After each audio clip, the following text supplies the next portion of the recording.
Obama pops up in Germany for G20 acting like the president with what he just did to screw Trump. President Donald Trump is doing a masterful job in Germany today, meeting with world leaders and forging deals to make America great again. His predecessor went into total meltdown. Barack Obama can't handle passing his coveted power over to a capable person who's for America, so he decided to try to take over and do his hardest to derail Trump at the G20 summit with the disgusting thing he did behind his back when he showed up unexpectedly in Hamburg.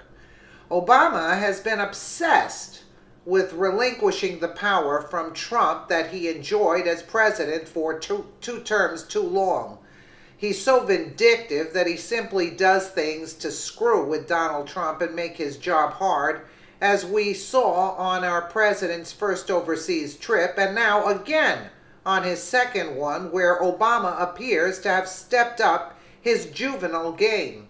It's bad enough that the Obamas take endless vacations with an army of protection surrounding them at all times that's paid for by the American people, but Barack has now added insult to that injury.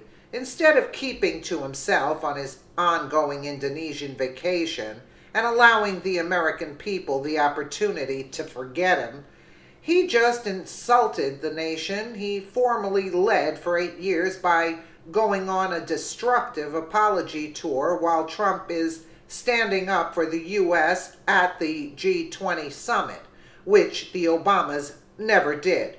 If that wasn't disgusting enough, what else he did behind Donald and Melania's back is a truly foul move. It's no secret that Obama loves to protect the so-called religion of peace, which aims to destroy Western life as we know it. He used part of his vacation to perpetuate his apology to Muslims for the way Americans see them during a disgusting speech he gave in Jakarta about religious tolerance, completely overlooking the fact that Jakarta's Christian governor, Basuki, was recently imprisoned by Islamic forces who accused him of blasphemy. Obama had the audacity to criticize the United States for our supposed religious injustice in the midst of actual injustice in the very place he was delivering his stinging remarks. Obama called on the world to confront discrimination against people based on race or ethnicity or religion, so long as it only protected followers of Islam, not Christianity. If we don't stand up for tolerance and moderation and respect for others, if we begin to doubt ourselves and all that we have accomplished, then much of the progress that we have made will not continue, Obama said.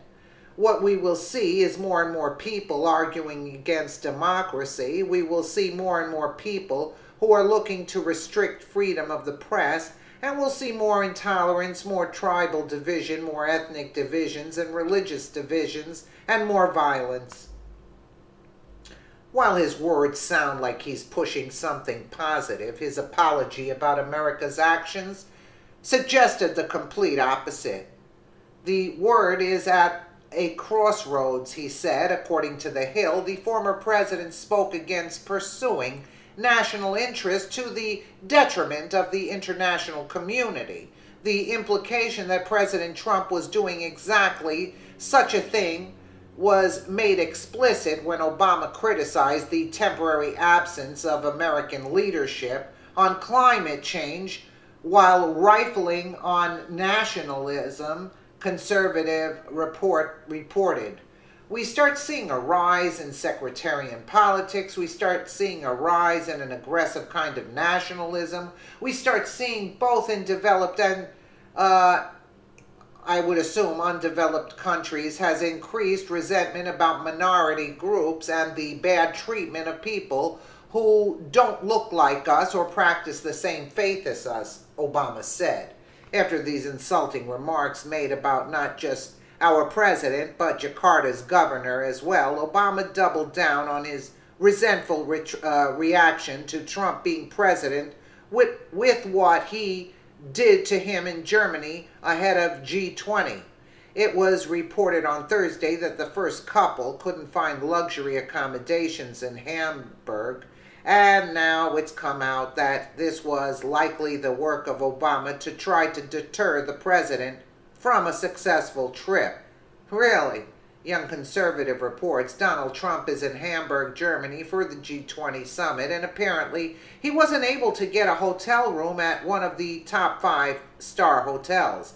The media has been joking around about how dumb Trump is, but as usual, they are leaving out a key piece of information.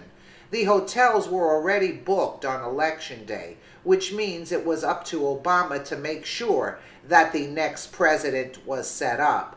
While he will likely make it sound like a simple oversight, it was probably an intentional move, since Barack Obama has proven to not be above these childish punishments to his replacement.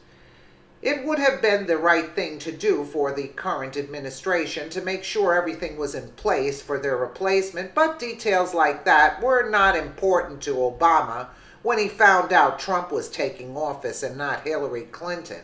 The White House is blaming the Obama administration for leaving President Donald Trump without a proper hotel during this week's G20 summit. Daily Mail reports every top-shelf lodging was already booked by the time the Trump White House began making inquiries, but that, two White House officials say, is because their predecessor never booked rooms for an American delegation. The funny thing, a second Trump White House official said Friday, is that the U.S. delegation probably also wouldn't have had hotel rooms if Hillary Clinton had become president. It was already too late by Election Day. Trump still defeated Obama's best efforts and found room at the inn because he has more pull overseas than his predecessor. However, that didn't stop the mainstream media from slandering Trump on this by saying he wasn't prepared. You know, if you listen to the mainstream media, because I have to look up articles and whatnot, if you go to the MSM, you will find the most anti-Trump messaging, trying to make him look like a fool continuously, trying to make him look like he's incompetent. That's their new narrative now, because the Russian story is not sticking and everybody's hip to that. So now they're trying to make it out as if he's incompetent. Okay?